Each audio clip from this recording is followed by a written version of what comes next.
김동식 소방경. 우리가 잊지 말아야 할 이름이 또 하나 늘었습니다. 화재 현장에서 언제나 가장 먼저 들어가고 가장 나중에 나오는 사람. 바로 구조대장 김동식 소방경이었습니다. 쿠팡 물류센터 화재 현장에서도 대원들을 모두 탈출시키고 마지막까지 뒤를 지켰던 그는 끝내 살아서 돌아오지 못했습니다. 사흘 만에 큰 불길을 잡은 경기도 이천 쿠팡 물류센터 화재 소식. 먼저 홍신영 기자가 보도합니다. 쿠팡 물류센터 화재 현장에서 구급차 한 대가 빠져나옵니다. 기다리고 있던 소방관들이 구급차를 향해 일제히 거수 경례를 합니다. 먼저 떠나는 동료를 향한 마지막 인사입니다. 오늘 아침 10시 50분쯤 이틀 전 화재 당일 실종됐던 경기 광주소방서 김동식 119 구조대장이 끝내 숨진 채 발견됐습니다. 인명수색에 나섰다 탈출하지 못하고 고립된 지 47시간 만입니다. 내부의 그 상당한 고열과 화염으로 훼손이 좀 심한 상태라고 보시면 됩니다. 최대한 수습할 수 있는 대로 수습을 해서 지금 병원으로 구급차로 모신 상황입니다. 거센 불길과 건물 붕괴 우려 때문에 수색을 멈춰야 했던 소방당국은 오늘 아침 안전진단과 함께 수색을 재개한 지 30분 만에 김 대장을 발견했습니다. 밖으로 탈출할 수 있는 지하 2층 입구를 불과 50m 앞둔 지점이었습니다. 고 김 대장의 유해는 빈소가 마련된 경기도 하남시 마루공원에 안치됐습니다. 소식을 애타게 기다렸던 가족들과 동료들은 고 김 대장의 영정사진 앞에서 슬픔을 감추지 못했습니다. 차분하게 침착하게 활동했던 선배였고 잘 보낼 수 있게 많이 기도해 주시고 많이 응원해 주시면 고맙겠습니다. 네.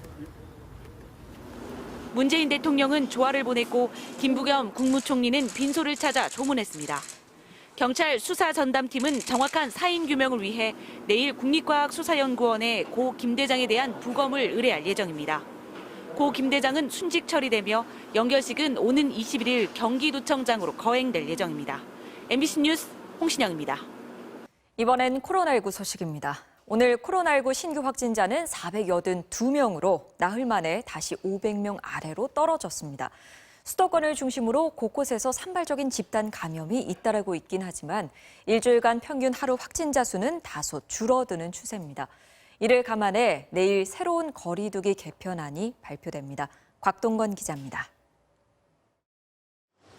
경기 부천시의 한 노래방. 지난 15일 이곳에서 직원 1명이 확진 판정을 받은 뒤 주변 노래방 4곳에서도 업주, 종업원과 손님들까지 모두 11명이 확진됐습니다. 방역당국은 노래방 5곳을 폐쇄하고 부천시 내 모든 노래방을 점검하고 있습니다. 종사자분들도 서로 연결이 되고 이렇게 서로 만나고 이래서 5군데가 폐쇄가 된 거고.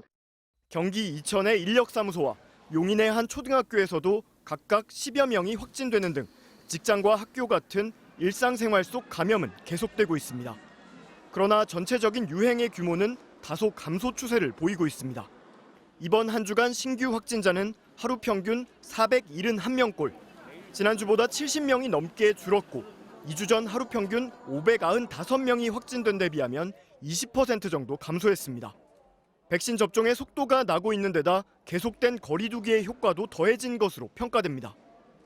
그러나 정부는 여름 휴가철이 시작되면서 방역이 해이해질 우려가 있고 세계적으로 유행하고 있는 델타 변이의 확산도 경계해야 한다면서 방역 수칙 준수를 거듭 당부했습니다. 거리두기에 또 마스크 착용에 신속한 검사에 백신 접종에 이르기까지 그 노력이 앞으로도 지속될 수 있도록 부탁드립니다. 이와 함께 정부는 다음 달부터 적용할 사회적 거리두기 개편안을 내일 오후에 발표합니다. 새 거리두기 개편안에는 현행 5단계 거리두기를 4단계로 줄이고 다중 이용시설 영업 금지와 모임 인원 제한을 완화하는 내용이 담길 것으로 예상됩니다. MBC 뉴스 곽동건입니다. 미국의 북핵 협상을 총괄하는 성김 대북 특별대표가 북한과의 대화 재개 방안을 논의하기 위해 오늘 한국을 방문했습니다. 북한은 당 전원회의에서 이례적으로 식량난을 인정하며 반드시 경제난을 극복하겠다고 밝혔는데 미국과 대화에 나설 것인지 주목됩니다. 서희연 기자입니다. 성김 미국 국무부 대북 특별대표가 직책을 맡은 뒤 처음으로 한국을 찾았습니다. 모레 열리는 한미일 북핵 수석대표 협의를 위해 방한한 겁니다. 김 대표는 이번 협의에서 생산적인 논의가 이뤄질 것으로 기대했습니다. I'm looking forward to productive meetings with Special Representative No and other colleagues in the Korean government, as well as Director General Funakoshi and his colleagues from Japan. Thank you.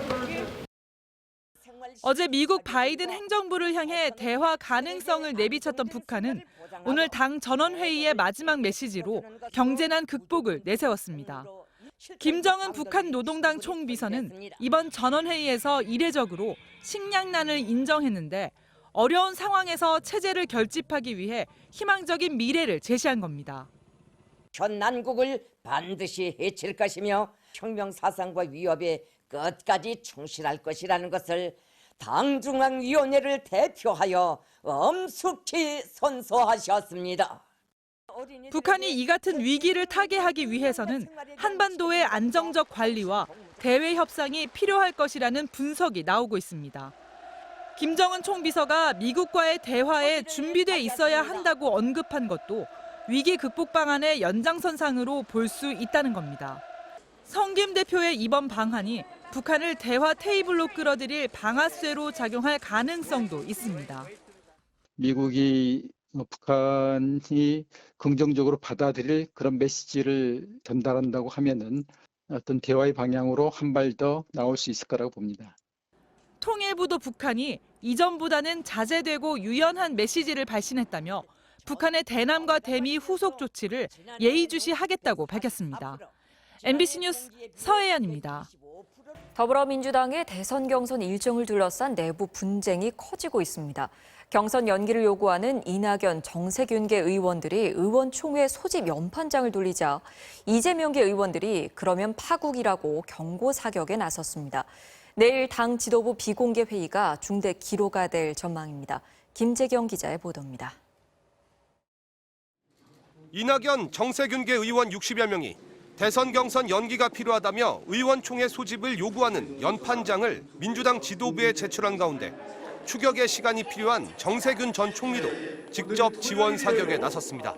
흥행을 위해선 코로나 상황이 잡힌 뒤로 경선 일정을 미뤄야 한다는 겁니다. 코로나가 어느 정도 잡히면 비대면으로만 경선을 하는 것보다는 아마 제대로 경선을 하는 것이 국민들의 알 권리도 충족시키고 또 경선 흥행도 가능. 비이재명계 의원들이 연판장 집단 행동에 나서자 이재명계 의원들도 잇따라 맞불을 놨습니다. 경선 연기는 동굴에 갇힌 자들의 탐욕이다. 대선 전략이 아니라 정략이다. 신뢰를 떨어뜨리는 특정 진영의 수단이란 비판에 이어 경선 연기 의원총회를 열면 파국이란 경고까지 나왔습니다. 의원총회로 넘어갔을 경우에는 조율의 단계가 아니라 이것은 이제 파국의 단계로 갈 수 있는 아주 큰 쟁점이라는 것이죠. 당내 깊어지는 내홍에 결정을 계속 미뤄온 송영길 대표는 일단 경선 일정을 변경하려면 모든 대선 후보의 동의가 필요하다며 주말 사이 의견을 듣고 자신이 결단을 내리겠다고 밝혔습니다. 송 대표는 내일 비공개 최고위원회를 열어 일단 연기파들이 요구하는 의원총회나 당무위원회 소집 여부 등을 논의할 예정이어서 회의 결과에 따라 민주당 경선 연기 논란의 중대 분수령이 될 전망입니다. MBC 뉴스 김재경입니다. 유네스코 세계기록유산으로 지정된 팔만대장경이 오늘부터 매 주말마다 일반인에게 공개됩니다. 해인사에 봉안된 지 약 600년이 지나 처음 공개되는 건데요. 사전 예약을 통해 관람하실 수 있습니다. 그 첫 공개 현장에 이재경 기자가 다녀왔습니다. 해인사에서 가장 오래된 목조 건물인 장경판전. 국보 32호이자 유네스코 세계문화유산인 팔만대장경이 이 안에 보관돼 있습니다. 문화재 보존을 이유로 굳게 닫혀있던 장경판전의 문이 일반인들에게 열렸습니다. 팔만대장경이 해인사에 봉안된 지 600여 년 만에 처음입니다. 시국이 또 코로나나 이런 걸로 해서 힘들고 그래서 우리 바깥에 계신 분들이 어떤 위안이 될까, 우리가 하나가 되는 기회가 되지 않을까, 이런 여러 가지 이유로 이제 한번 개방을 해보자. 팔만대장경은 700여 년 전 고려시대 불교의 힘으로 몽골의 침략을 막기 위해 10년 넘는 기간 동안 만들어졌습니다. 불교 경전 5,200만 자가 8만 1,258장의 나무판에 새겨졌습니다. 처음에는 강화도에 보관돼 있다가 조선시대 들어 이곳 해인사로 옮겨졌는데 목판들이 700년 넘게 원형을 유지한 건 장경판전 건물의 과학적인 설계 덕분입니다. 숯과 소금으로 만들어진 바닥과 독특한 모양의 창살이 내부 온도와 습도를 최적의 조건으로 유지했다는 겁니다. 그동안 역사 속에서 훼손될 뻔했지만 그 지켜온 것도 대단했고 그리고 보존하는 환경도 너무 신기하고 감동적이었던 것 같아요. 이런 슬기와 지혜를 후손들에게 잘 물려줘야 되겠다는 그런 사명감, 책임감, 어른으로서 그런 생각이 들었어요. 팔만대장경은 매주 토요일과 일요일 오전 오후 하루 2차례씩 공개됩니다. 사전 예약을 해야만 참여할 수 있고 문화재 관리를 위해 탐방 인원은 한 번에 최대 20명으로 제한됩니다. MBC 뉴스 이재경입니다.